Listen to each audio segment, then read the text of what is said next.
하나님의 말씀 보겠습니다. 야고보서 2장입니다. 야고보서 2장 14절부터 26절 말씀까지 야고보서 강의 6번째 시간 참 믿음의 열매 행함이라는 주제로 말씀 나누도록 하겠습니다. 믿음과 행함의 관계를 야고보 기자가 다루고 있습니다. 야고보서는 매우 실제적인 책입니다. 그리스도인이 어떻게 살아야 할지, 어떤 삶이 그리스도인이 완전한 삶으로 사는 삶인지 이런 부분들을 다루고 있는 부분입니다. 크게 네 가지를 살피려고 하는데, 첫째, 거짓 믿음이 믿음에는 유익이 없다. 거짓 믿음에는 유익이 없습니다. 유익이 없는 거짓 믿음. 14절에 보니까 내 형제들아, 만일 사람이 믿음이 있노라 하고 행함이 없으면 무슨 유익이 있으리요? 그 믿음이 능히 자기를 구원하겠느냐? 이 구절을 잘 보면 이런 말씀이 있어요. 믿음은 유익이 있다는 거죠. 어떤 믿음? 자기를 구원하는 믿음.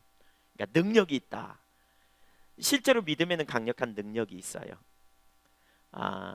그래서 먼저 우리가 살펴볼 그 첫 번째는 믿음의 유익을 살펴보기를 원하는데요. 그러니까 사실 믿음에는 능력이 있습니다. 그래서 마태복음 17장 10절에는 이르시되 너희 믿음이 적은 까닭이니라 그러면서 진실로 너희에게 이르노니 만일 너희에게 믿음이 겨자씨 하나를 만한 만큼만 있어도 이 산을 명하여 여기서 저리로 옮겨지라 하면 옮겨질 것이요 또 너희가 못할 것이 없으리라. 믿음에 강력한 능력이 있어요. 믿음 그 자체에 우리에게 능력이 있다는 사실을 우리는 기억할 필요가 있어요. 그러니까 우리 신앙은 믿음에 의한 삶입니다. 그래서 믿음이 없으면 모든 부분에서 유익을 얻지 못하게 됩니다. 사실 믿음에 가져오는 유익들을 구체적으로 이렇게 볼 수 있는데요. 뭐 시간이 없어서 다 살펴볼 수 없지만 예를 들면 구원에 이르게 하는 믿음, 구원에 이르는 능력도 믿음에 있음을 우리가 기억해야 돼요. 그러니까 로마서 1장 17절에 복음에는 하나님의 의가 나타나서 믿음으로 믿음에 이르게 하나니 기록된 바 오직 의인은 믿음으로 말미암아 살리라. 의인이 사는 삶이 뭐라고요? 믿음의 삶이라고요. 하나님을 신뢰하는 그 믿음이 우리 삶에 강력한 능력이 있어요. 치유에 대한 부분을 나누면서도 믿음에 대해서 말하거든요. 그 12의 혈루증으로 앓던 여인을 예수님께서 치유하시면서 그 여인이 믿음으로 예수님의 옷자락을 붙잡음으로 말미암아 치유되었다. 그래서 9장 22절 마태복음 9장 22절에 보면 예수께서 돌이켜 그를 보시며 이르시되 따라 안심하라 내 믿음이 너를 구원하였다 하시니 여자가 그 즉시로 구원을 받으니라 라고 말씀합니다. 기도 응답에 대해 있어서도 마찬가지입니다. 믿음으로 하지 않는 기도는 이제 그 응답받지 못합니다. 그래서 마가복음 11장 24절에 내가 너희에게 이르노니 무엇이든지 기도하고 구하는 것은 받은 줄로 믿으라 그리하면 너희에게 그대로 되리라 라고 말씀하세요. 그러니까 믿음으로 우리의 모든 삶이 치유도 그렇고요, 기도 응답도 그렇고요, 또 구원에 이르는 것도, 때를 따라 돕는 은혜를 얻는 것도, 또 하나님을 기쁘시게 하는 삶도 믿음이 없이는 기쁘시게 할 수 없다 그랬어요. 히브리서 11장 6절에. 그러니까 우리의 모든 삶에 믿음이 필수해요. 믿음으로만 우리가 하나님을 기쁘시게 하고 참 믿음을 가질 때 하나님께 영광 돌리는 삶이 우리 가운데 주어져요. 그런데 오늘 본문에 보니까 이 믿음의 삶의 강력한 유익, 중요성 이런 부분은 사실 큰 주제로 우리가 여러 시간 살펴봐야 될 주제인데요. 그걸 다 이렇게 살펴보지 않더라도 믿음에 굉장한 유익이 있고 믿음이 없이는 하나님을 기쁘시게 할 수 없을 것이라는 사실을 우리가 본다면, 믿음이 얼마나 중요한가를 본다면, 반면에 이게 믿음인 것 같지만 믿음이 아닌 유사품, 믿음인 것 같지만 성경이 말하는 온전한 믿음이 아닌 경우에 그 믿음은 하나님의 사람들에게 아무런 유익도 없다는 사실을 가르치고 있는 것이지요. 출애굽기 14장 31절에 보면 출애굽받은 이스라엘 백성들에게 믿음이 있다는 것을 볼 수 있거든요. 같이 한번 읽어볼까요? 출애굽기 14장 31절 여기 앞에 나옵니다. 시작.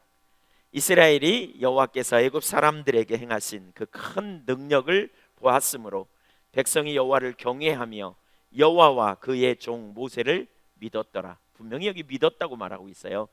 근데 뭘 보았기 때문이라고요? 여호와의 큰일 행하심을 보았다.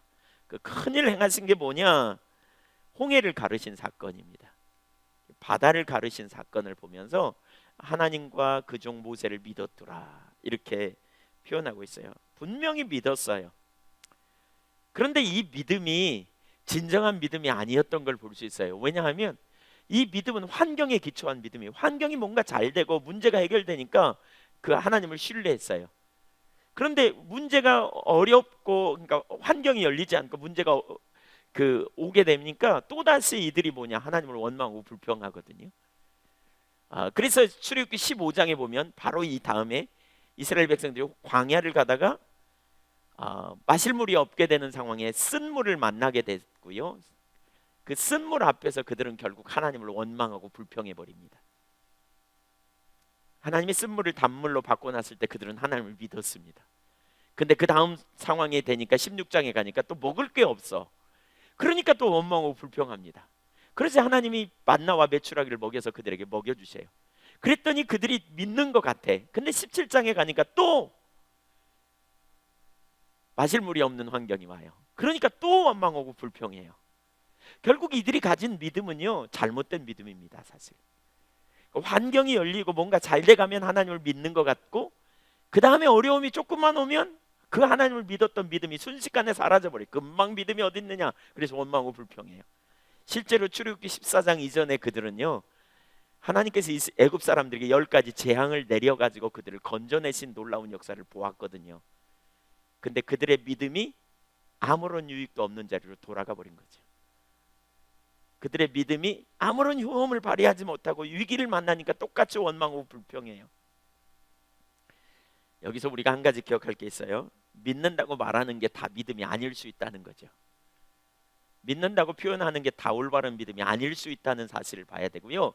그리고 온전한 믿음이 아니라면 그가 믿는 믿음이 절대로 참된 믿음이 될 수 없다는 사실입니다. 성경은 참된 믿음의 삶에는 강력한 유익이 있는데 첫 번째, 두 번째 행함이 없는 믿음은 참 믿음이 아닙니다. 오늘 본문 14절에 보니까 그렇게 말하죠. 사람이 믿음이 있노라 하고 행함이 없으면 무슨 유익이 있으리요. 우리가 한 가지 염두에 둬야 될 것은요 믿음은 그 열매로서 반드시 행함이 같이 가야 될 것을 말하고 있는 거예요. 믿음의 그러니까 동전의 양면처럼 믿음과 행함은 같이 가는 걸 의미하죠. 믿음만 있고 행함이 없다. 그것은 온전한 믿음이 아니라는 거죠. 여기서 행함은 구원을 얻기 위한 행함을 말하지 않습니다. 그러니까 의를 행함으로 말미암아 네가 구원을 받을 수 있다. 이걸 행위로 구원받는 그 행위를 말하고 있지 않아요. 왜냐하면 아브라함을 예로 들거든요. 그 믿음의 예로 21절에 보면 아브라함의 예를 들어요. 근데 아브라함의 그 믿음이라는 게 뭐냐면 하나님과 인격적 관계 안에서 하나님을 신뢰함으로 그 말씀에 순종하여 삶을 조정하는 걸 말해요. 근데 그게 뭐냐면 아브라함의 인생에서 독자 그 아들을 독자 이삭을 바치라고 하는 거예요. 제물로 떠서 바치라는 거예요.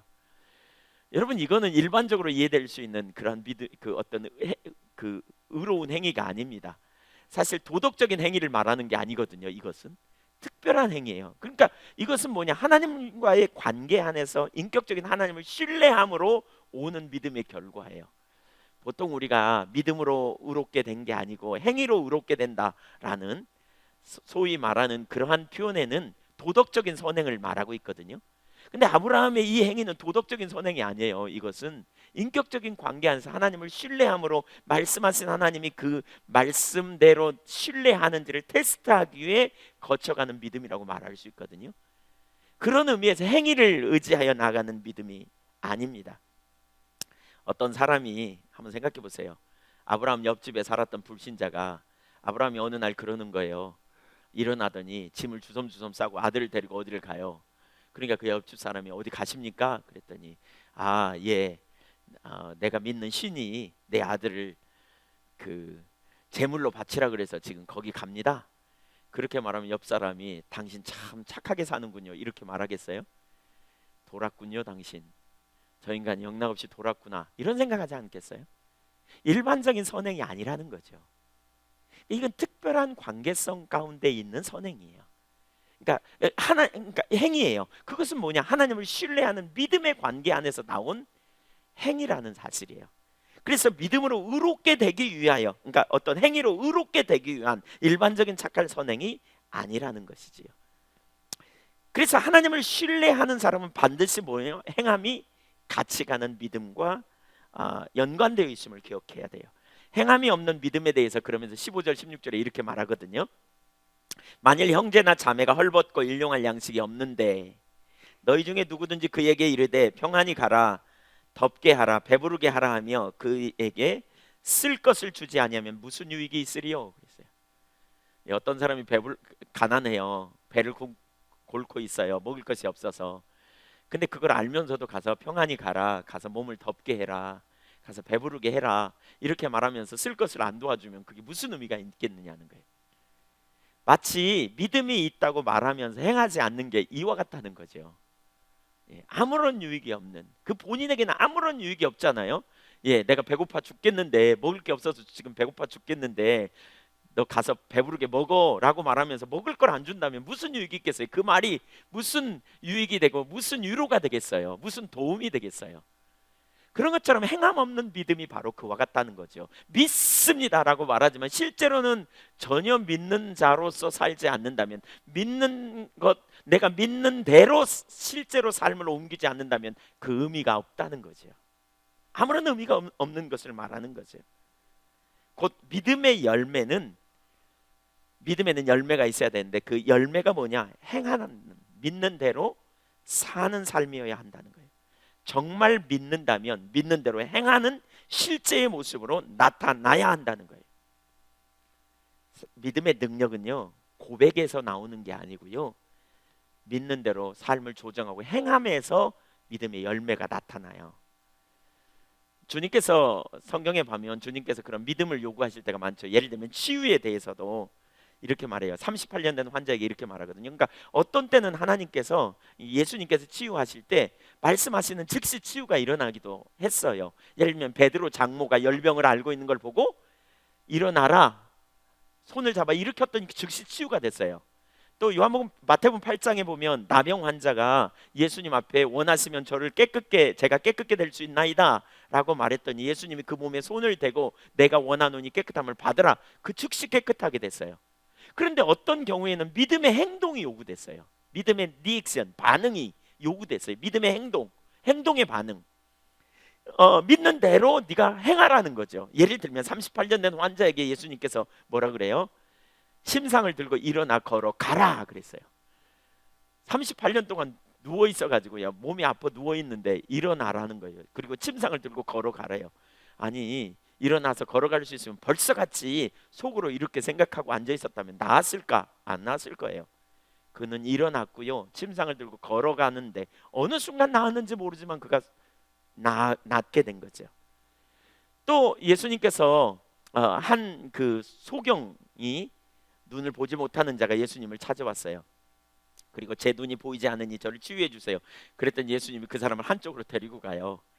그리고는 진흙을 한 움큼 잡더니, 이렇게 흙을 잡더니 침을 택 뱉어요. 그리고 이걸 비벼요. 사실 그 소경이 눈이 안 보여서 망정이지 보였으면 얼마나 더럽다 그랬겠어요. 그러더니 그걸 눈에다 발라줘요. 그리고는 가서 뭐라 그래요? 실로암 못에 가서 씻으라. 예를 들면 그 사람이 그걸 알았는지 모르겠어요. 침을 뱉어서 했는지. 만약에 알았다면 이 더럽게 한쪽에 가가지고 안 고쳐주려면 말지, 침을 뱉어갖고 그래? 그러면서 쓱쓱 닦고 말았더라면 그 눈이 떠졌을까? 안 떠졌을 거예요. 그렇게 되지 않았을 거라고요. 그러니까 언제 그 눈이 떠졌냐면요, 가서 못에 가서 씻었을 때. 이게 믿음의 행동이거든요. 그러니까 믿음의 행위를 통해서 근본적으로 눈이 떠지게 된 거죠. 사실 이스라엘 역사에도 이런 부분은 되게 많이 나타나죠. 구약에 보면 하나님께서 여리고성을 이스라엘 백성들에게 점령하게 할 때도 뭐라 그랬어요? 여리고성을 하루에 한 바퀴씩 돌고 제 7일째 되는 날 7바퀴를 돌고 소리를 지르라 그래요. 뭔가 이외에 한 바퀴씩 돌 때 뭔가 돌이 하나씩 떨어진다든가, 뭔가 한 바퀴 돌고 났더니 뭔가 성이 그냥 지진이 나가지고 약간 틈이 벌어진다든가, 이러면 두 번째 날은 훨씬 쉬웠을 거고요, 세 번째 날 훨씬 쉬울 거예요. 왜? 징조가 보이니까. 근데 일곱째 날 7바퀴 돌 때까지도 끔찍 안 했거든요.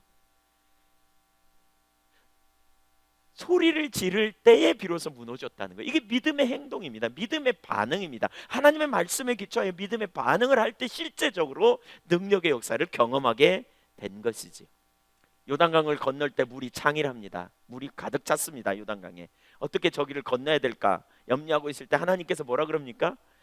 제사장들이 법궤를 메고 먼저 그 발에 물을 그 물에 발을 댔는 순간 그 물이 갈라지게 될 거라 그래요. 들어가래. 하나님이 그 물을 갈라지게 하시겠다고요. 그 전까지는 절대로 안 갈라졌습니다. 어쩌면 그랬을지도 몰라요. 예, 믿음이 없는 사람, 말로만 하는 사람 갈라질 줄 믿습니다. 그리고 그 앞에 서서 있는 거죠. 예, 하나님 안 하셨잖아요. 내가 이 물이 갈라질 줄, 말씀대로 갈라질 줄 믿습니다. 그리고 서 있는 거예요. 에이, 하나님 안 하시는데요. 그리고 안 들어갔다라면 절대로 못 봅니다. 그 믿음으로 하나님의 말씀에 기초하여 발을 딛는 순간 요단강에 물이 서게 되었고 거기를 마른 땅을 지나가는 것처럼 그렇게 지나가게 되었다고 성경은 말하고 있죠. 그래서 행함이 없는 믿음은 곧 죽은 믿음이다 라고 말씀해요. 17절을 보겠습니다. 같이 읽겠습니다. 이와 같이 행함이 없는 믿음은 그 자체가 죽은 것이다. 여기 죽은이라는 단어는요 두 가지 형태로 쓰일 수 있어요. 분사 형태와 형용사 형태. 문법적으로 말하면 근데 분사 형태로 쓰인 것과 형용사 형태는 달라요. 여기 형용사 형태는 뭐냐면 원래부터 믿음이 없었다는 거예요. 그러니까 믿음이 있다가 없어진 게 아니에요.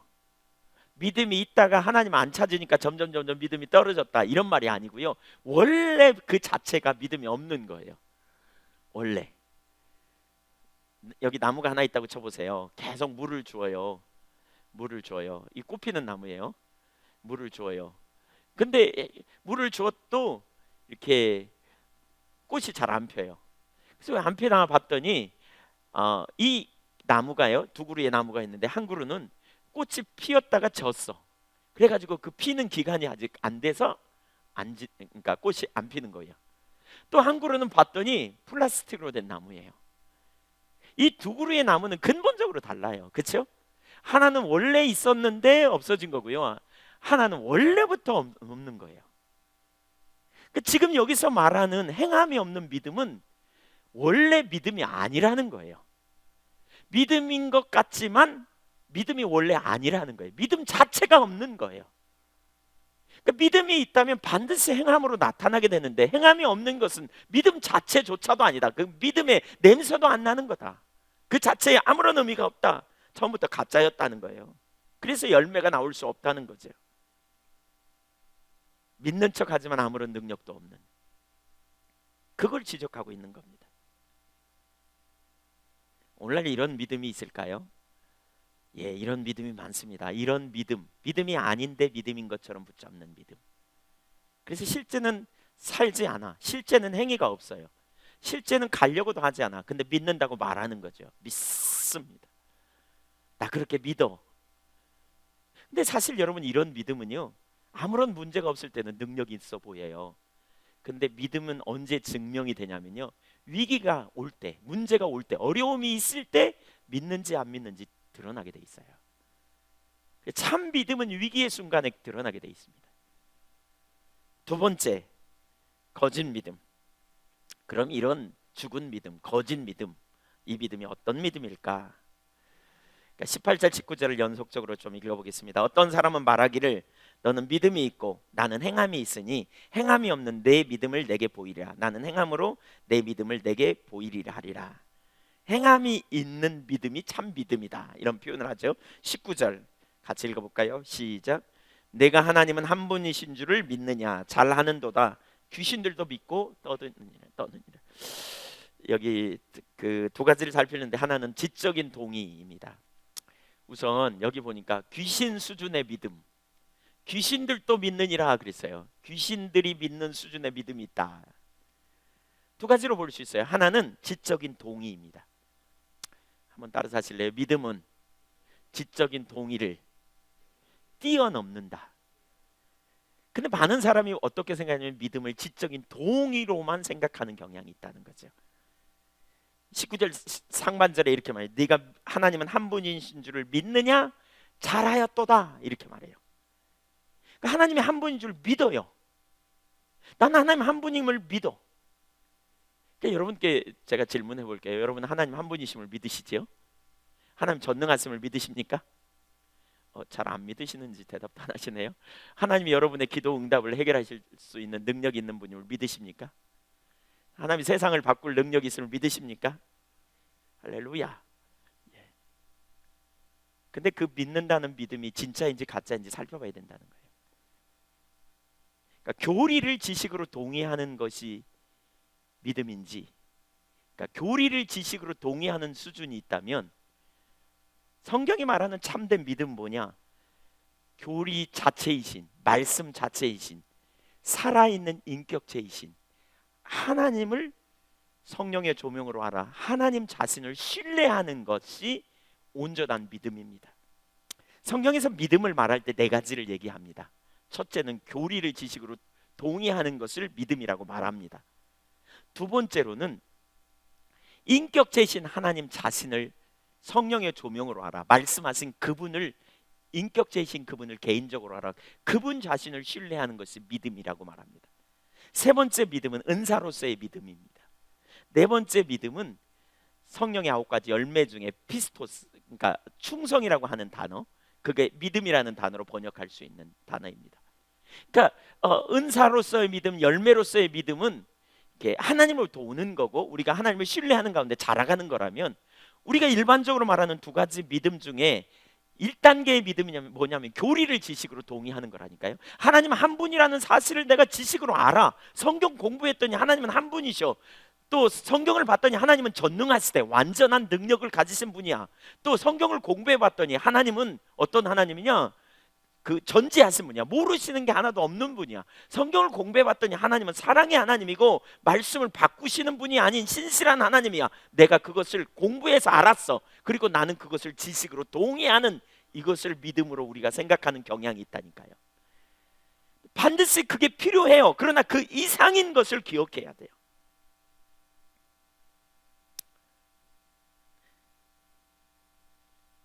요한 웨슬레는 교리를 지식으로 동의하는, 지적으로 동의하는 믿음을 뭐라고 표현하면 마귀가 준 대형품을 붙들고 있는 것이다 라고 표현해요. 왜냐하면 그것이 믿음임에도 불구하고 그 수준에서 더 자라가야 되는데, 나아가야 되는데, 그 나아가는 게 뭐냐? 인격적인 하나님과 개인적인 친밀한 교제 가운데 실제로 동의하고 사는 삶. 제가 서울의 어느 그 이름만 대면 알만한 큰 교회에, 제자훈련으로 유명한 교회에 30대 40대들을 대상으로 집회를 간 적이 있습니다. 수련회, 여름 수련회.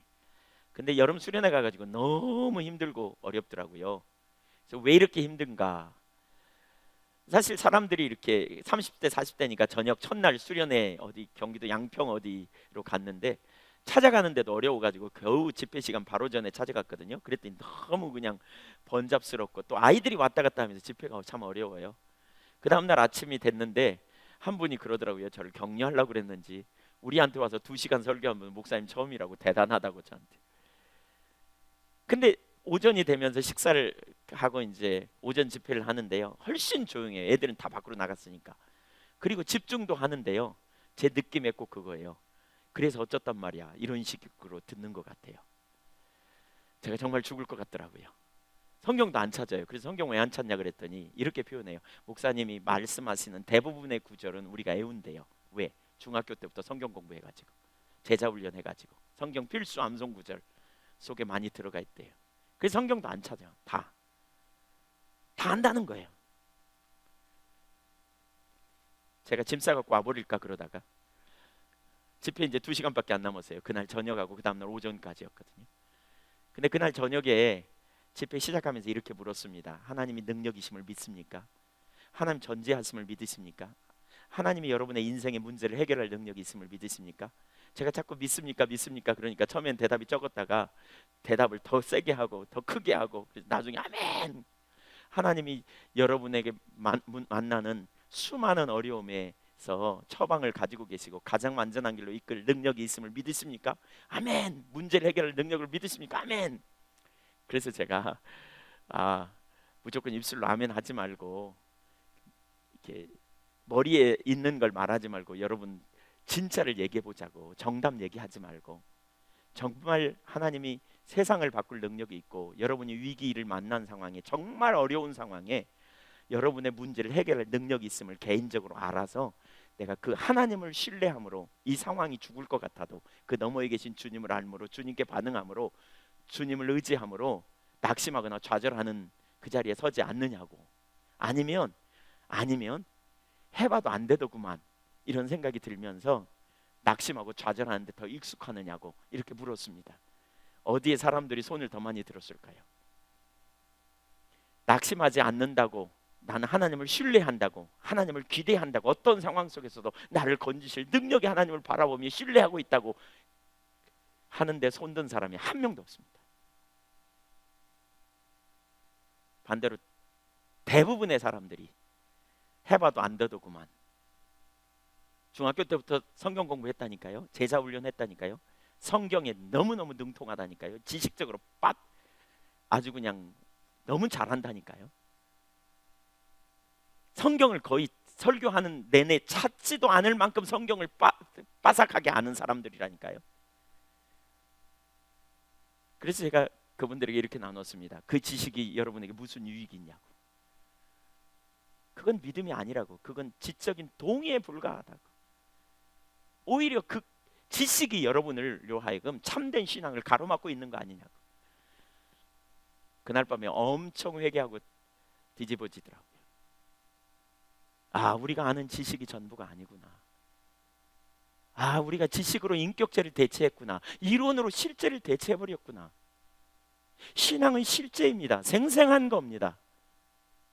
하나님은 살아계십니다. 오늘 또 우리와 동행하시는 분입니다. 우리의 기도를 들으십니다. 우리가 그 사실을 알 뿐만이 아니라 성령의 조명으로 그 인격체 되신 하나님을 개인적으로 알아 하나님을 신뢰하고 나아갈 때 우리 삶에 강력한 능력을 경험하며 실제로 우리가 그 삶을 사는 것입니다.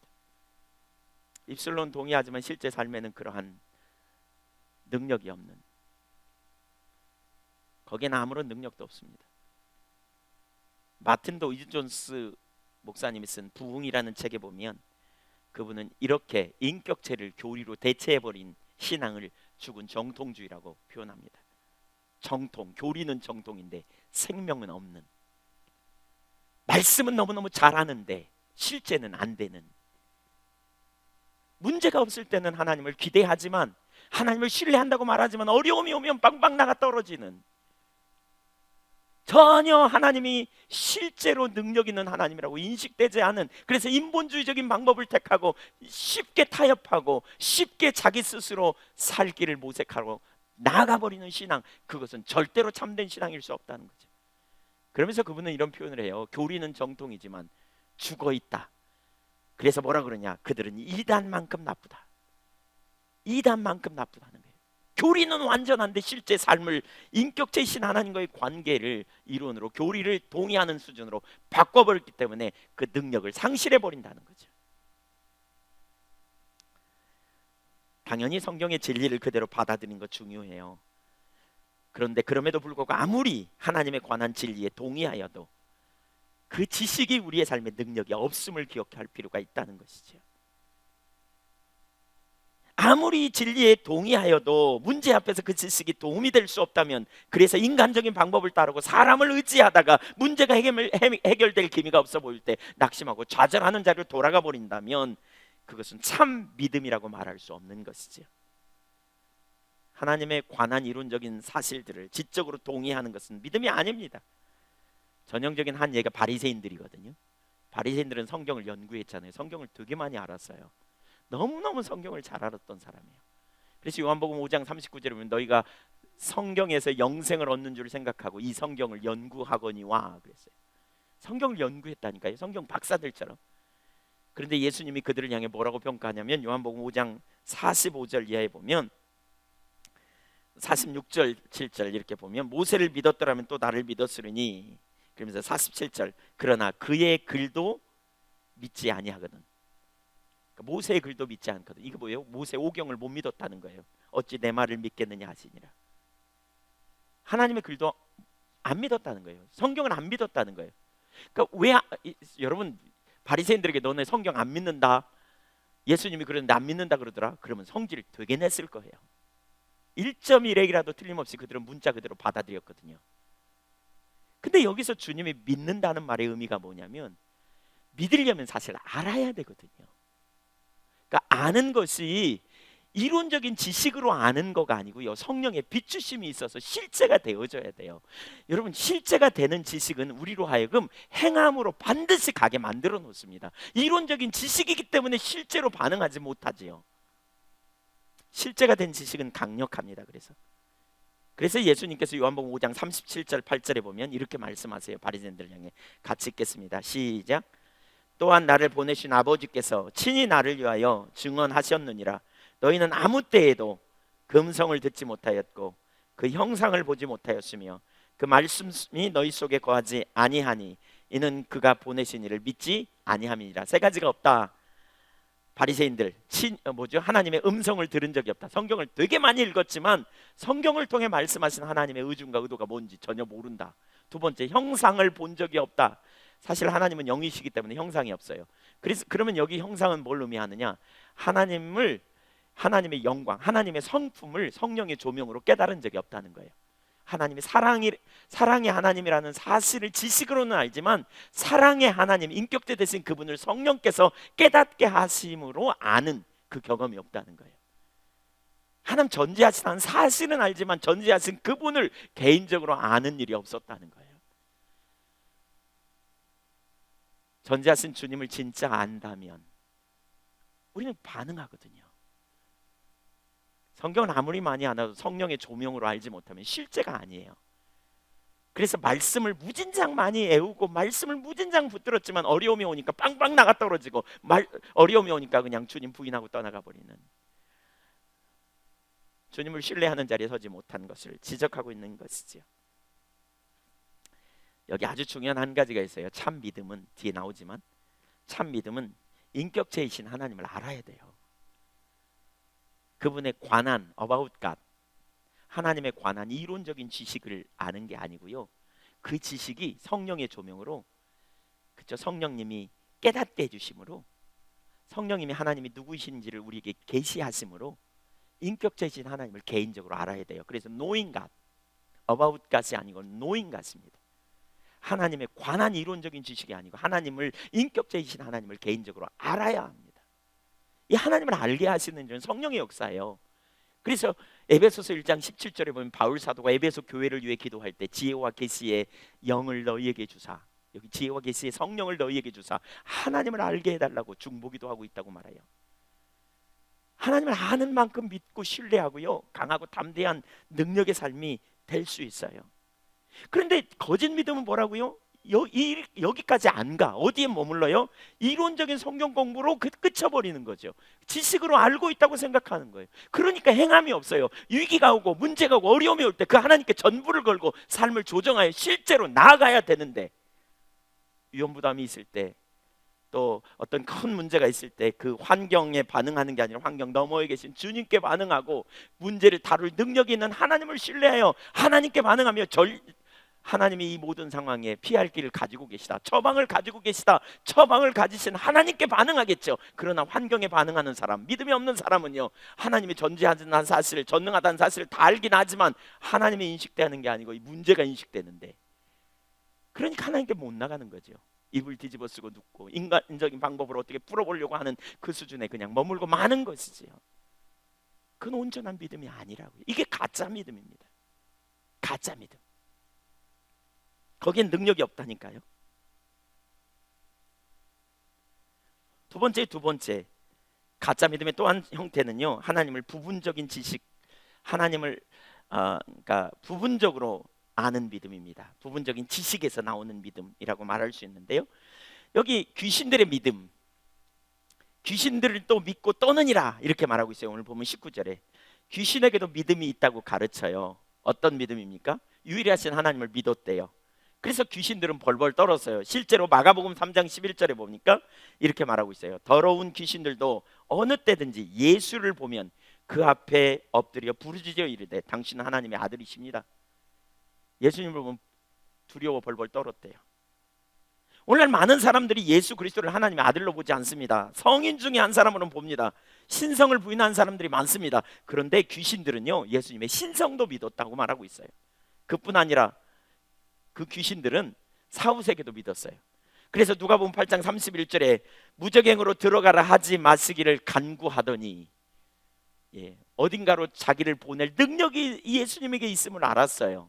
그 무적행이라고 하는, 심판하시는 예수님을 알았어요. 그래서 마가복음 5장 7절 큰 소리로 부르짖어 이르되 지극히 높으신 하나님의 아들 예수여, 나와 당신이 무슨 상관이 있나이까? 원하건대 하나님 앞에 맹세하고 나를 괴롭히지 마옵소서.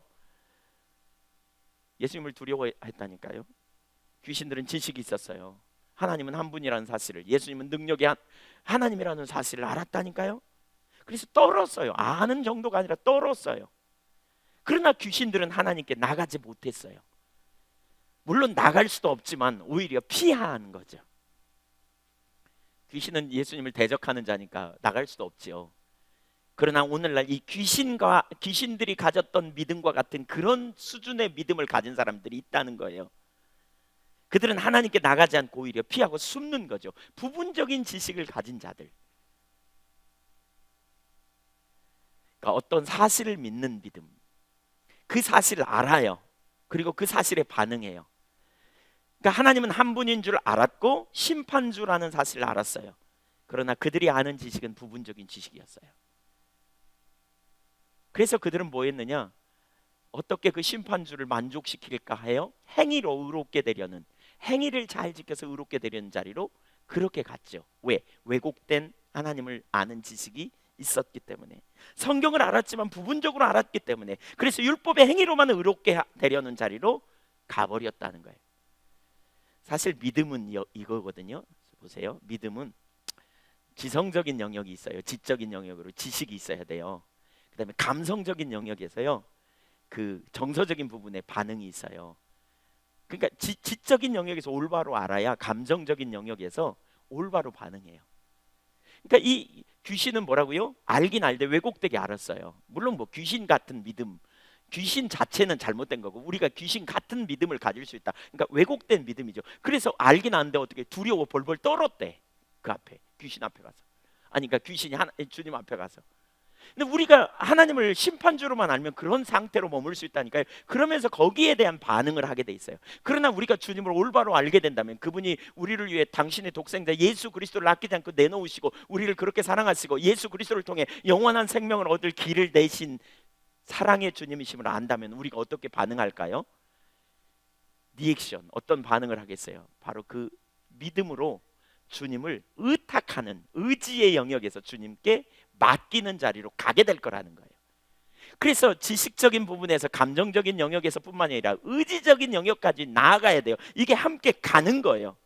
그래서 하나님을 온전하게 할 때 하나님을 의지하게 돼요. 그 하나님을 의지하는 것이 바로 믿음이죠. 그래서 믿음은 뭘로 나타난다? 행동이 가게 된다는 거예요. 실제로 의탁해요. 실제로 주님께 자신을 맡기는 거예요. 성경 번역 선교회라고 하는 데가 있어요. 근데 이제 성경이 없는 지역마다 가서 부족들에게 성경을 번역해 주거든요. 근데 어느 아프리카 부족에 갔더니, 어느 그 아프리카 어느 산골짜기에 있는 부족을 이렇게 찾아갔더니 그 부족인들이 쓰는 말에는 믿음이라는 단어가 없더래요. 그래서 저들이 믿음이라는 말을 어떻게 표현할 텐데 어떻게 표현하나, 그리고 쭉 따라다녀 봤더니 믿음을 이렇게 표현하더래요. 이렇게 표현하더래요. 턱 맡기는 것. 턱 맡기는 것. 그러니까 믿음을 턱 맡기는 것이라는 표현으로 사용하고 있더래요. 그래서 그들이 성경을 번역하면서 이렇게 했대네요. 요한복음 3장 16절 하나님이 세상을 이처럼 사랑하사 독생자를 주셨으니 이는 누구든지 저에게 턱 믿고 턱 맡기는 자마다 멸망치 않고 영생을 얻게 하려 하심이라. 턱 맡기는 거. 저는 그 단어를 들으면서 그런 생각이 들었어요. 지게에, 왜 지게 있잖아요, 옛날에. 그 지게에다 나무를 잔뜩 해가지고 이렇게 오면서 중간에 쉬면서 나무꾼이 그 지게를 턱 믿고 맡기는, 뭐에 맡겨요? 그 작대기라 그러잖아요. 이렇게 V자로 된 이렇게 해가지고, 예, 그 큰 짐이 거기에 의탁하고 있는 것처럼 완전히 내가 맡기는 거죠. 그러니까 의지적으로 하나님을 알고 하나님을 안다면 그분께 턱 맡기는 것. 그 작대기 툭 차버리면 그냥 넘어가죠. 짐 전체가. 하나님께 온전히 맡기는 것, 이 의지의 영역에서 바로 주님께 맡기고 그 주님의 길로 행하는 것, 이게 믿음이라고 말할 수 있어요. 이런 예를 보니까 많이 들어요. 보니까 믿음에 대해 설교할 때 줄타기 선수인 블론딘, 줄타기에 아주 능한 블론딘이라고 하는 분의 이야기인데요. 미국과 캐나다의 경계에 나이아가라 폭포가 있거든요. 그 위에다 줄을 매가지고 장대를 가지고 그 줄을 건넜대요. 근데 이제 처음에 건너기 전에 이분이 이렇게 말했대네요. 여러분, 제가 이 장대 하나만 가지고 이 줄을 타서 저기를 건널 수 있다고 여러분 믿으세요? 그랬더니 일부는 네 이렇게 대답했는데 일부는 침묵하고 있더래요. 그러니까 이제 이걸 가지고 건넜어요. 능히 건넜어요. 그랬더니 사람들이 박수를 쳐요. 근데 두 번째 그러더라는 거죠. 여러분, 내가 이번에는 작은 손수레, 손으로 끄는 이런 수레를 목에다 이렇게 걸고 여기를 넘으려고 합니다. 제가 능히 건널 수 있다고 믿으세요? 그랬더니 상당히 많은 사람들이 예, 우리가 믿습니다. 그래서 건너갔다 왔어요. 그러니까 더 큰 박수가 막 우리가 같이 퍼졌어요. 그 나이아가라 폭포는 정말 무섭거든요. 거기 무섭게 생겼죠. 떨어지면 그냥 즉사하는. 그랬더니 세 번째 이분이 묻는 거예요. 그러면 여러분, 제가 한 가지 더 묻겠는데 여기다 한 사람을 태우고 이 폭포를 건널 수 있다고 믿으세요? 그랬더니 더 큰 소리로 예, 믿습니다. 제일 크게 말하는 사람에게 가가지고요, 그 사람이 블론디가 좀 나오라고, 왜 그러냐고, 여기 좀 타라고 그랬다는 거예요. 탔을까요? 안 탔을까요? 여러분 같으면 탔을 것 같으세요? 안 탔을 것 같으세요? 예, 그 뒷얘기는 잘 모르겠어요. 탔는지 안 탔는지. 예, 믿는 것은 지식으로 시작해서 감정의 역을 담아요. 그러나 믿음은 실제로 자기를 의탁할 수 있는 자리까지 가는 것이 믿음입니다. 그것이 진정한 믿음입니다. 예수님이 우리를 영원한 천국으로 인도하시는 구원의 주님이심을 믿고 신뢰하는 믿음이 우리를 구원합니다. 단순한 지식이나 감정만으로 구원에 이르는 게 아닙니다. 그 믿음은 온전한 믿음이 아닙니다. 사실 단순한 지식, 부분적인 지식이 있기 때문에, 우리가 하나님을 잘 모르기 때문에 환경에 반응하는 믿음, 왜곡된 믿음 중에 하나가 환경에 반응하는 거거든요. 믿음이 온전치 못하면 환경에 반응하게 돼 있어요. 믿음은 환경에 반응하는 게 아니고요, 하나님께 반응하는 거예요. 하나님의 관점으로 환경을 재해석해요. 그래서 환경이 올 때도 담대해요. 어떤 환경 속에서 우리가 능히 승리할 수 있어요. 그러나 믿음이 없으면 환경에 반응해요. 자꾸 환경에 반응하고요, 환경을 따라서 믿음이 있는 것 같기도 하고 없는 것 같기도 하고, 이건 가짜 믿음이기 때문에 그렇게 될 수 있다고요. 혹은 믿음이 적기 때문에, 어리기 때문에. 세 번째, 믿음의 열매로서의 행함. 행함은 의지의 영역입니다. 하나님을 안다면, 그리고 신뢰한다면 의지를 들여 행동하게 됩니다. 그래서 20절에 보면 이렇게 말하고 있습니다. 본문 20절. 아하, 허탄한 사람아, 행함이 없는 믿음이 헛된 것인 줄 알고자 하느냐. 여기 허탄한 사람이라는 말은 원어를 보면 영적인 진리를 전혀 몰라 어리석은 사람, 그것이 진짜 믿음인지 가짜 믿음인지도 모르는 사람, 믿음과 행위가 분리되지 않았다는 사실을 모르는 사람, 한마디로 말하면 어리석은 신앙을 의미해요. 이론뿐인 신앙, 열매 없는 신앙, 이걸 허탄한 사람이라고 표현합니다. 믿는다고 말하는 것과 믿는 대로 사는 것은 실제로 다릅니다. 제가 전에 섬겼던 교회에 거기 이제 농사짓는 연세 드신 할머니들이 주로 많이 계신 지역이었는데, 권사님, 나중에 권사님이 되셨고 그 당시에 집사님이셨는데, 그분이 유난히 새벽 기도를 마쳤는데 기도를 크게 막 하시더라고요. 그런 내용이에요. 아이고 하나님, 우리 아들 큰일 났습니다. 하나님 도와주세요. 우리 아들 가정 간섭해 주세요. 연세 드신 분들의 마음은 자녀 잘 되는 거에 초점이 있잖아요. 그래서 잘 되게 해주세요. 막 이렇게 기도를 열심히 하셨어요. 그래서 또 저 가정에 무슨 일이 있나 보다 속으로 생각했어요. 근데 이제 그분의 특징은 믿습니다를 많이 하시. 믿습니다. 세게 3번 이렇게 믿습니다. 하나님 이렇게 도와줄 줄 믿고, 이렇게 도와줄 줄 믿고, 이렇게 도와주실 줄 믿습니다. 그리고는 이제 벌떡 일어나셔서 일하러 가시는 거예요, 새벽부터. 그랬더니 우르르 다 일어나셔가지고 이렇게 나가요. 나가는데 이제 신발 신으면서 그러는 거예요. 크게 그냥 아이고 이러고 가니까 왜 그 집 무슨 일 있어? 아이고 우리 집 큰일 났어. 울먹이면서 우리 자식 어떻게 할지 모르겠어. 아이고 큰일 났어. 망할 것 같아요. 어떻게 하면 좋을지 몰라. 그러시면서 이렇게 나가더라고요. 근데 그때 성령님께서 제 마음 안에 또렷하게 그런 감동을 주시는 것 같았어요. 뭐냐면 너희가 믿는다고 입술로는 크게 말하지만 그 금방 그 다음에 또 그것 때문에 낭망하고 좌절하는 것이 너희의 믿음이라고.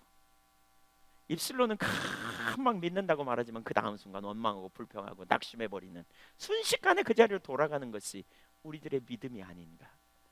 예. 그것은 온전한 믿음이 아니지요. 믿는 대로 사는 것, 믿는 대로 행하는 것, 이게 온전한 믿음이에요. 아브라함의 믿음의 한 예를 여기 그 다음에 말하고 있어요. 21절 보실래요? 23절까지 우리 조상 아브라함이 그 아들 이삭을 제단에 드릴 때 바칠 때에 행함으로 의롭다 하심을 받은 것이 아니냐? 내가 보거니와 믿음이 그의 행함과 함께 일하고 행함으로 믿음이 온전하게 되었느니라. 이에 성경에 이른 바 아브라함이 하나님을 믿으니 이것을 의로 여기셨다는 말씀이 이루어졌고 그는 하나님의 벗이라 칭함을 받았나니. 24절 이로 보건대 사람이 행함으로 의롭다 하심을 받고 믿음으로만 아니니라. 25절 또 이와 같이 기생 나합이 사자들을 접대하여 다른 길로 나가게 할 때 행함으로 의롭다 하심을 받은 것이 아니냐. 두 사람의 예를 듭니다. 아브라함과 라합의 예. 제가 아브라함의 예를 좀 집중적으로 살펴보면 우선 거기 그 23절에 보니까 이렇게, 그러니까 22절 1절만 보면 믿음으로 의롭게 되는 게 아니라 행함으로 의롭다 하심을 받았다 이렇게 보면 아브라함의 의로움은 행함을 통해서 의로움을 받는구나, 그래서 이걸 강조하는구나 이렇게 볼 수 있어요. 그래서 마틴 루터 같은 경우는 이런 구절들을 가지고 얘기하면서 그 행함으로 의롭게 됨을 강조하기 때문에 지푸라기 서신이다 이런 표현을 했어요. 근데 왜 마틴 루터가 그렇게 성경을 봤냐면요, 그 이전에 천주교에서 행함으로 의롭게 됨을 강조했기 때문에 그것에 대한 반작용, 그것에 대한 엄청난 상처가 있어. 그래가지고 성경을 봤더니 행함으로 의롭게 됨이 강조된 책들이 있는 것 같아. 마태복음과 특별히 야고보서가 그러니까요. 야고보서를 보면서 지푸라기 서신이라 그랬어요. 근데 칼빈은 나중에 그렇게 표현합니다. 마틴 루터가 그렇게 얘기한 건 성경을 자세히 안 봐서 그렇다. 사실은 이게 행함을 강조하는 게 아니라 믿음으로 말미암은 결과다 이렇게 말하는.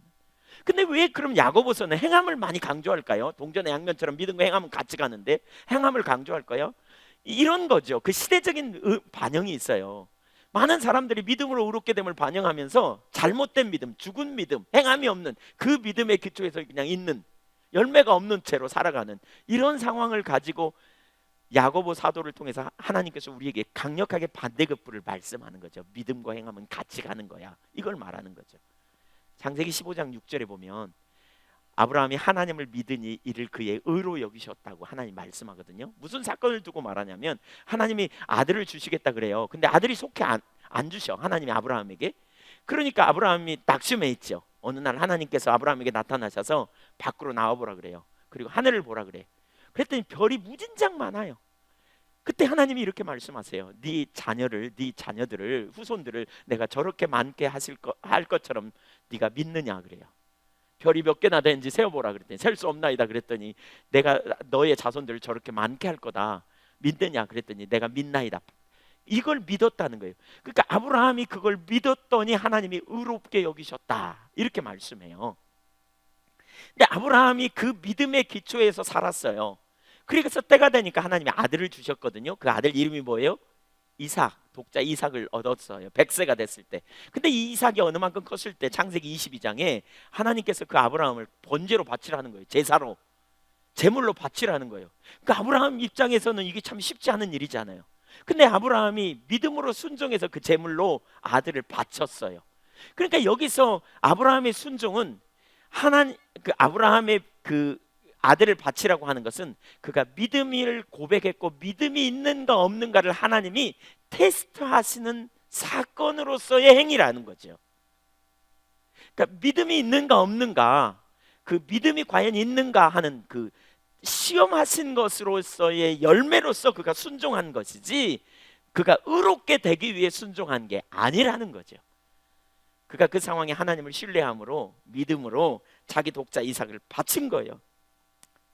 그것을 통과한 것을 두고 뭐라 그러느냐, 그가 믿음으로 하나님이 믿음을 시험할 때에 네가 진짜 나를 믿느냐, 진짜 네가 나를 신뢰하느냐, 끝까지 내가 선하고 내가 의롭고 내가 주권자이며 내가 너의 하나님인 것을 신뢰하느냐, 내가 너를 후손을 하늘의 별처럼 바다의 모래알처럼 많아지게 할 그러한 주권자인 걸 네가 신뢰하느냐, 그러면 내가 너를 시험할 거야. 이런 의도로 하나님께서 네 독자 이삭을 바쳐봐 이렇게 말한 거죠. 그래서 그가 행한 것은 믿음으로 행한 거예요. 의롭게 되려고 하는, 잘 보이려고 하는 게 아니고요, 하나님을 신뢰하는 믿음의 결과로 구원을 얻기 위한, 믿음과 상관없이 하는 게 아니라는 거죠. 그분은 능력을 신뢰했고 신실하심을 신뢰했어요. 그래서 독자 이삭을 죽이려고 하는 자리까지 가죠. 그때 하나님이 그를 막으시고 내가 너의 믿음을 보았다 그러면서 너를 뭐라고요? 아브라함을 너는 나의 벗이야, 내가 너를 나의 벗으로 두었어. 친밀한 교제로 하나님 그를 인도하셨어요. 그래서 24절에 이렇게 말해요. 믿음 따로 행함 따로가 아니라 믿음은, 그러니까 믿음과 행함은 같이 가고 행함으로 믿음을 보완하고 믿음이 곧 행함으로 열매를 맺게 하는 상호 보완적인 역할을 감당하는 거라고 말하고 있어요. 참 믿음은 반드시 행하게 돼 있다는 거예요. 여기서 아브라함의 믿음, 참 믿음이 무엇인지를 살펴봐야 되는데 시간이 없으니까 아브라함의 믿음을 잠깐만 요약해 놓은 부분을 보면요, 성경이 말하는 온전한 믿음이 뭔지 금방 알 수 있어요. 로마서 4장을 한번 보실래요? 로마서 4장 17절, 여기는 한번 찾아보시죠. 17절 이하 세 가지를 간단하게 살펴보려고 합니다. 간단하게 언급하고 지나가겠습니다. 17절 이하에 보면 아브라함이 어떤 믿음을 가졌는가를 볼 수 있는데요, 첫째, 하나님의 약속에 기초한 믿음입니다. 한번 따라서 하실래요? 믿음의 근거는 하나님의 약속이다. 그러니까 하나님이 말씀에 기초하여 우리가 하나님을 신뢰하는 게 믿음이에요. 17절, 기록된 바 내가 너를 많은 조상의 민족의 조상으로 세웠다 하심과 같다. 18절, 아브라함이 바랄 수 없는 중에 바라고 믿었으니 그 이유가 뭐냐, 내 후손이 이 같으리라 하신 말씀대로 많은 민족의 조상이 되게 하리 하심이라. 내 후손이 많아지게 할 거다 하신 말씀대로 이루실 것에 기초하여 아브라함이 믿었다는 거예요. 21절에도 약속하신 그것을 또한 능히 이루실 줄을 확신하였다. 하나님의 약속에 기초한 믿음, 이게 믿음입니다. 마태복음 14장에 보면 참 재밌는 표현이 있어요. 예수님께서 물 위를 걸어오세요. 이렇게 밤중에 얼마나 놀라겠어요. 사람이 나타날 곳에 나타나면 안 무섭습니다. 그렇죠? 근데 물 위를 걸어오니 이게 얼마나 무섭겠어요. 제자들이 깜짝 놀래요. 그랬더니 내니 두려워하지 말라, 예수님이 이렇게 말씀하죠. 그랬더니 베드로가 덜컥 한단 말이, 주시어든 나를 물 위로 오라 하소서. 그래요. 얼마나 참, 주님이 걸으면 나도 걷겠다. 이게 베드로의 다혈질 기질에서 나온 얘기. 그랬더니 주님이 뭐라 그래요? 오라 그래요. 베드로가요, 시커먼 밤바다에 배에서, 그것도 바람과 파도가 치는 풍랑이 이르는 바다를 향해 뛰어내립니다. 이건 보통 믿음이 아닙니다. 근데 몇 발자국 가다가 파도를 보니까 너무 두려워가지고 쏙 빠졌어요. 그때 예수님이 다가오셔가지고요, 그를 건져내세요. 그러면서 뭐라 그러냐, 이렇게 말해요. 믿음이 적은 자에 어찌하여 의심하느냐 그래요. 저는 이 구절을 보면서 처음에 잘 이해가 안 되더라고요. 왜요? 여러분, 뱃속에 11명의 베드로보다 훨씬 믿음 없는 인간들 11명이 웅크리고 있었다니까요. 그렇죠? 물 위에 걸을 생각도 안 해요. 시커먼 밤바다에 예수님처럼 걸을 거라고 믿음을 가지고 뛰어내린 거 얼마나 굉장한 믿음이에요. 근데 왜 베드로에게만 믿음이 없다고 책망하셨을까? 이거죠. 베드로만이 물 위로 오라는 주님의 말씀을 받은 거예요. 그러니까 다른 사람에게 말하지 않고 베드로에게 말했어요. 그러니까 말씀이 곧 믿음의 근거가 된다고요. 그래서 로마서 10장 17절에 믿음은 들음에서 나며 들음은 그리스도의 말씀으로 말미암느니라 그랬어요. 하나님의 약속이 우리에게 주어질 때 그 약속이 이루어질 걸 신뢰하는 거죠. 그냥 막연하게 믿는 게 아니에요. 막연하게 어느 날 성경 읽다가 좋은 구절 가지고 나 이 말씀 믿을래, 이렇게 해서 믿음이 오는 게 아니에요.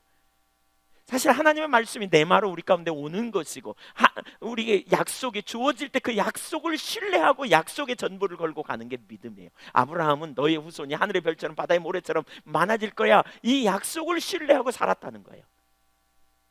이 약속을 신뢰하는 여러분, 하나님의 약속이 여러분의 믿음의 기초가 되시기를 축복합니다. 두 가지가 있어요. 특별한 약속, 보편적인 약속. 보편적인 약속은 뭐예요? 예수 믿으면 구원받을 거다. 너희가 죄를 회개하면 용서받을 거다. 이건 보편적인, 누구에게 주신 약속이에요. 특별한 약속이 있어요. 교회에, 개인의 삶에. 하나님 개인적으로 특별한 약속이 있는데 그 약속을 신뢰하는 것이 믿음이에요. 두 번째, 아브라함의 믿음은 인격체이신 하나님을 개인적으로 알고 신뢰하는 믿음이었어요. 한번 따라서 보세요. 인격체이신 하나님을 개인적으로 알고 신뢰했다. 예, 거기 17절 보겠어요. 기록된 바 내가 너를 많은 민족의 조상으로 세웠다 하신 것 같으니 그가 믿은 바 하나님은 죽은 자를 살리시며 없는 것을 있는 것 같이 부르시는 이시니라. 죽은 자를 살리시는 하나님, 무에서 유를 창조하시는 하나님, 두 가지를 믿었대요. 아브라함이 믿은 바 하나님은 죽은 자를 살리신 하나님을 알았어요. 아브라함은 그 하나님을 개인적으로 알았다니까요. 이 사실 모르는 분 아무도 없어요. 무에서 유를 창조하신 분 모르는 분 손들어 보세요. 아무도 없어요.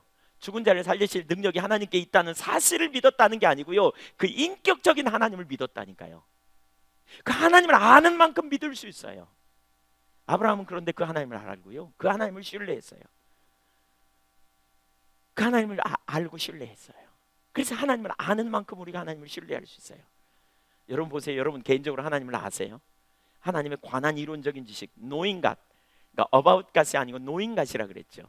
그분의 관한 이론적인 지식, 성경을 읽어서 혹은 자서전처럼 읽어가지고 조사 잘해가지고 그것을 알고 있는 정도가 아니라 인격적인 사귐, 교제, 그리스도 예수 안에서 성령으로 말미암아 하나님을 개인적으로 알고 하나님의 어떤 분임을 알며 친밀한 교제 가운데 하나님을 알 때 실제로 우리가 하나님을 신뢰하는 믿음, 이게 강력한 믿음이에요. 이 믿음이 우리 가운데 있어야 된다는 거예요. 아브라함의 믿음이 바로 그와 같은 믿음이었어요. 그래서 한편으로 뭘 해야 돼요? 전 아침마다 이런 기도를 해요. 지혜와 계시의 성령을 하나님 저에게 주셔서 하나님을 더 알게 해주세요. 제가 낯가림이 심하거든요. 그래서 주님과 이 땅에서 부지런히 주님을 개인적으로 알아야 그날에 제가 친밀한 교제 가운데 있을 것 같아요. 가는데 주님 누구세요? 당신 누구세요? 이렇게 나올까 싶어서. 농담이고요. 웃자고 했는데 아무도 안 웃으시네요. 주님을 개인적으로 알기를 구하십시오. 아멘. 너무나 감사한 것은 요한복음 17장 26절에 보면 예수님께서 대제사장으로서 기도하시면서 하나님을 알게 하시는 것이 예수님의 소원이었음을 우리에게 가르치거든요. 그러니까 하나님은 하나님 자신을 우리에게 알게 해주시기를 원하세요. 자꾸 하나님 자신을 더 알게 해달라고 구하셔야 돼요. 이론적인 지식이 아니라 실제로 알기를 구해야 돼요. 그때 강력한 능력이 있어요. 하나님을 자신을 신뢰해야 돼. 그분의 성품, 그분의 속성을 신뢰하는 거죠. 세 번째, 아브라함의 믿음, 참 믿음입니다. 참 믿음 세 번째, 환경에 반응하는 믿음이 아니라 인격체이신 하나님께 반응하는 믿음이었어요. 19절 보세요. 그가 100세나 되어 자기 몸이 죽은 것 같고 사라의 태가 죽은 것 같음을 알고도, 환경을 회피하는 믿음이 아니에요. 환경을 알았어요. 상황을 정확히 파악했어요. 인간적으로는 불가능하다, 자식을 낳을 가능성이 없다, 사라의 태가 죽은 것 같았어요. 아시죠? 폐경기를 지난 것 같아요, 사라가. 아브라함 자신도 어떤 그러한 성적인 능력이 없었던 것 같아요. 그런 줄 알매도 불구하고 하나님이 약속하셨으니까 반드시 주실 거다. 왜? 하나님께 초점을 둔 거예요. 많은 사람이 하나님의 약속을 기대하다가 뭔가 될 가능성이 있으면 주여 믿습니다, 할렐루야 할렐루야 그랬다 그 불마저 확 꺼져버리면 그 다음에 낙심하고 뒤집어져요. 근데 믿음은 그 불이 꺼진 순간 믿음이 오고 되는 거예요. 왜? 환경이 아니고 주님을 보니까. 주님은 능치 못함이 없으시거든요. 아멘. 이게 온전한 믿음이죠. 이게 참 믿음이에요. 그래서 뭐 했느냐? 믿음이 없어 하나님의 약속을 의심치 않고 믿음으로 견고해져서 하나님께 영광을 돌리며 그랬어요. 여러분 적극적으로 하나님을 예배했단 말이에요. 하나님을 찬양했어요. 상황은 죽을 지경인데, 상황은 하나도 소망이 없어 보이는데, 이만큼도 변할 가능성이 없는데, 내가 누군가가 변하기를 기도하고 내가 어떤 문제가 해결되기를 위해 기도했는데 이만큼도 상황은 변화될 것 같지 않은데 아브라함은 뭐 했느냐? 하나님을 찬양하고 하나님을 예배했단 말이에요. 영광을 돌렸대요. 그리고 마음 안에 확신이 있었다는 거예요. 이게 온전한 믿음입니다. 이게 참된 믿음입니다. 하나님을 아는 사람은 그래서 용맹을 바라는 것입니다. 저는 우리 모두가 이 자리에 서야 될 줄로 믿습니다. 기생 라합의 믿음만 해도 같은 의미로 우리가 살펴볼 수 있는데요. 시간이 없어 그냥 넘어가면 26절 마지막 구절 야고보로 다시 돌아오면 26절에 그렇게 말합니다. 영혼 없는 몸이 죽은 것 같이 행함 없는 믿음은 죽은 것이니라. 영혼 없는 몸이 죽은 것 같이 행함 없는 믿음은 죽었다 이렇게 말하고 있어요. 결국 무슨 얘기예요? 행함이 없는 믿음은 숨을 쉬지 않는 시체 같다는 거예요. 유사품, 아무런 의미가 없다는 거예요. 여러분 오늘날 너무나 많은 사람들이 근데 거짓 믿음, 행함 없는 거짓 믿음에 얼마나 많이 머물러 있습니까? 지적인 동의에 머물러. 그래서 신앙은 계속 자라가는 겁니다. 자란다는 게 뭐가 자라요? 하나님을 아는 데서 자라가는 겁니다. 그리스도를 아는 데서 자라가는 겁니다. 그분의 은혜를 아는 데서 자라가는 겁니다. 베드로 기자가 말한 것처럼, 베드로서에 말하고 있는 것처럼 자라가야 합니다. 하나님을 알고 하나님의 관점에서 내가 누구인지를 알고 이게 자라가는 겁니다. 그때 우리가 믿음으로 반응하고 실제적으로 능력 있는 삶을 사는 삶이 되어지는 것입니다. 행위는 믿음의 열매입니다. 그래서 믿음이 있는 자는 행함으로 결과를 가져오게 돼 있어요. 마지막 한 가지만 간단히 살펴보겠습니다. 네 번째, 믿는 대로 살기. 그러면 참 믿는 대로 사는 것, 어떻게 사는가 과정이 있습니다. 믿는 대로 사는 삶의 과정. 세 가지를 볼 수 있는데요. 첫째, 믿는 대로 생각하기. 두 번째, 믿는 대로 말하기. 세 번째, 믿는 대로 선택하고 행동하기. 한번 따라서 하실래요? 믿는 대로 생각하고, 믿는 대로 말하고, 믿는 대로 행동하자. 그러니까 참 중요한 게 그거더라고요. 이 생각이 중요해요. 행동은 생각에서부터 나오거든요. 그래서 믿음으로 생각해야 돼요. 언제나. 히브리서 11장 19절을 보면 그가 하나님이 능히 이삭을 죽은 자 가운데서 다시 살리실 줄로 생각한지라. 여기서 그는 아브라함입니다. 하나님을 생각했기 때문에 행동할 수 있었어요.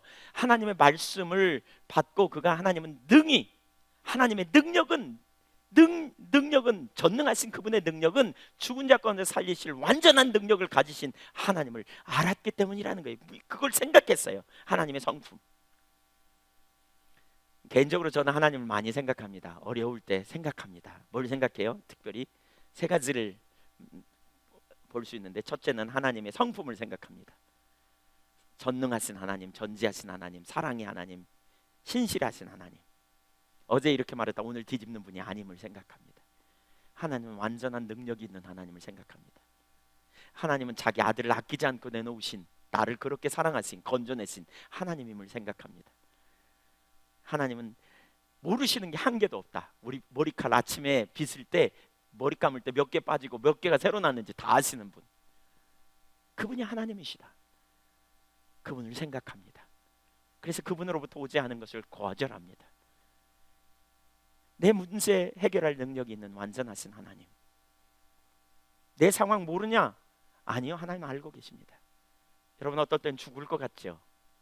어떤 땐 환경 때문에 정말 죽을 것 같고요. 염려, 근심, 앞으로 뭐가 되나, 앞날을 생각하면 너무너무 죽을 것 같죠. 근데 여러분 하나님을 생각해 보세요. 신실하신 하나님. 특별히 제가 하나님을 생각할 때 두 번째는 십자가를 생각하거든요. 자기 아들을 아끼지 않고 내어놓으신 완전하신 하나님. 십자가의 대속의 사랑. 내가 죄인 되었을 때에 내가 달려 죽어야 될 끔찍한 죄의 형벌에서 나를 건지시기 위해 십자가의 아들을 아끼지 않고 내놓으셔서 나를 의롭다고 선언해 주신 하나님의 그 완전한 사랑. 쉽게 우리를 포기하지 않는다니까요. 투자한 게 많으면 포기 안 하잖아요.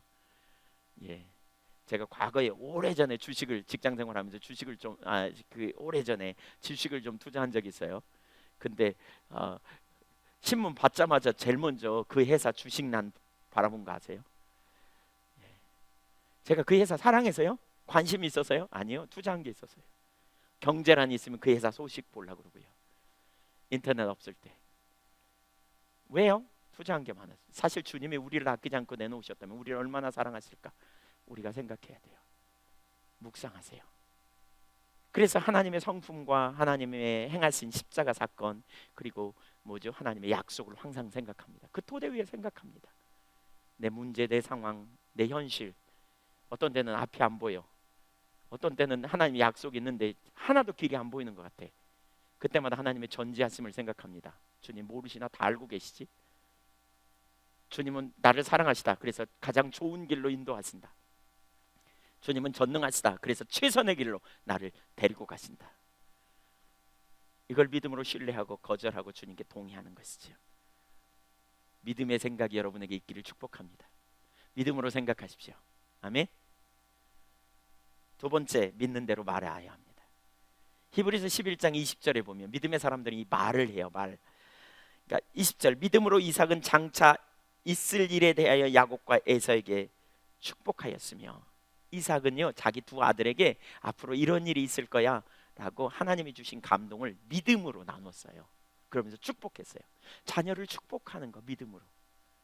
여러분, 의인의 간구하는 힘은 역사하는 힘이 많다 그랬어요. 너희가 누구에게 평안을 빌면 그 평안이 그에게 합당하면 그에게 축복이 임할 거라고 그랬잖아요. 예. 이 믿음으로 하는 거예요. 여러분, 자녀들에게 손을 얹고 축복해 주세요. 예. 여러분이 믿음으로 자녀를 축복할 때 그 축복이 임할 걸 보는, 이게 이제 이 믿음이, 그래서 믿음으로 말을 했다는 거예요.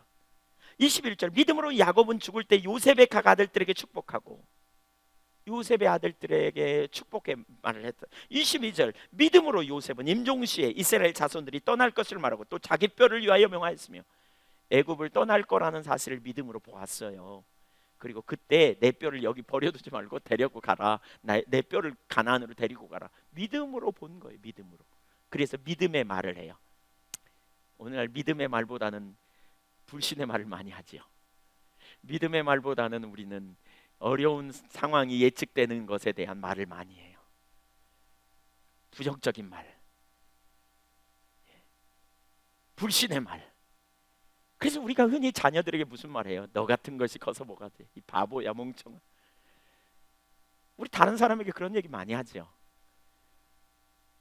우리가 말하는 것, 여러분, 믿음은 들음에서 나요. 자기가 말해놓고 자기가 들어요. 불신의 말을 하고 불신의 자리에 우리가 가기가 얼마나 쉬운지 몰라요. 믿음의 말을 하려면 사실 믿음이 있어야 되는데, 믿음으로 생각하고 믿음으로 말하는 자리에 여러분 설 수 있기를 축복합니다. 믿음으로 말하시자고요. 공동체 가운데 어떤 상황을 정확하게 진단하는 것이 불신은 아니에요. 아브라함이 그런 것처럼 자기 아내 사라가 죽었고 태가 막혔음을 알았어요. 그걸 말하는 것 자체가 불신이 아니에요. 그럼에도 불구하고 하나님이 하실 거다, 이렇게 보는 그 믿음이 있어야 된다는 거죠. 어떤 분은 교회를 말하면서 가끔 그렇게 말합니다. 우리 예한교회를 보니까, 누가 하는 거 보니까 절대로 안 될 것 같다. 이건 불신입니다. 절대로 안 될 것 같다. 본인이 하나님이신가? 그렇게 말하시면 안 됩니다. 하나님은, 그럼에도 불구하고 하나님은 하신다. 아멘. 사실 우리의 모든 삶에 믿음의 안목을 갖고 믿음으로 말하고 믿음으로 선포하는 이 일이 우리 가운데 돼 있어야 돼요. 부정적인 말, 불신의 말. 더 나아가 여러분, 믿음의 말은요 어디까지 가야 되냐면 믿음으로 찬양해야 돼요. 감사할 줄 알아야 돼요. 감사는 강력한 능력이 있습니다. 믿음으로 감사하세요. 하나님 감사합니다. 이 모든 상황 가운데 최선의 길로 인도하실 걸 신뢰하여 감사합니다. 하나님, 내가 하나님을 찬양합니다. 신실하신 하나님을 높이고 송축합니다. 제가 과거에 그런 얘기 나눴잖아요. 전에 너무너무 힘들고 어려울 때 상황이 죽을 것 같아요. 하나님이 하나도 안 신실한 것 같아. 근데 희한하게 은혜로, 지금 생각하면 은혜로 엎드려서 그런 찬양 되게 많이 했다니까요. 신실하신 하나님, 신실하신 주. 이 찬양하다가 아이고 죽겠네, 내가 미친 것 같아, 이게 제정신이 아닌 것 같아. 왜? 상황을 보면 하나도 안 신실해. 그러나 하나님은 신실하신 분이심을 알아. 그래서 어떻게 해요? 하나님 당신은 신실하십니다. 근데 이렇게 동의하고 찬양하면요 하나님이 임재하세요. 그래서 신실하신 하나님이심을 선명히 인식해요. 모든 상황 속에서 예배하자로 서는 것, 그게 믿음의 사람이에요. 부정적인 말은 여러분 입 밖에 내시지 마십시오. 여러분이 하나님을 신뢰한다면 그게 믿음의 행동입니다. 마지막 세 번째로는 믿음으로 행동하십시오. 믿음으로 선택하고 믿음으로 행동하십시오. 한번 따라해보세요. 믿음으로 생각하고 믿음으로 말하고 믿음으로 행동하자. 창세기 22장 12절에 아브라함이 독자 이삭을 바칩니다. 그때 나가는 과정에 그래요. 예, 그 독자 이삭을 데리고 나가는 가운데 아버지, 번제할 양은 어디 있습니까? 그랬더니 뭐라고 한 줄 아세요? 너가 번제할 양이야 이렇게 말하지 않고요. 하나 여호와께서 준비하시리라. 그래요. 여호와께서 준비하시리라. 이게 믿음의 말이거든요. 사실 하나님이 하실 거다. 없는 자를 있는 것 같이 부르시는 하나님, 죽은 자를 살리시는 하나님. 그래서 믿음의 말로 가요. 그리고 너 어떻게 해요? 독자 이삭을 눕혀요. 믿음의 선택. 이건 정말 쉽지 않았을 거예요. 어쩌면 제가 아브라함이었다면 이렇게 말할지도 몰라. 하나님 너무 하십니다. 차라리 절 데려가십시오.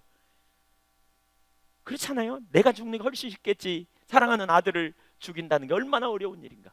근데 그는 하나님을 알았다니까요. 하나님을 생각했어요. 없는 것을 있는 것 같이 부르신 하나님, 죽은 자를 살리신 하나님. 그래서 여호와께서 준비하시리라 믿음의 말을 하고 가서 결국 믿음의 선택을 할 때 하나님께서 준비해 두셨고 그의 믿음을 보신 것이지요.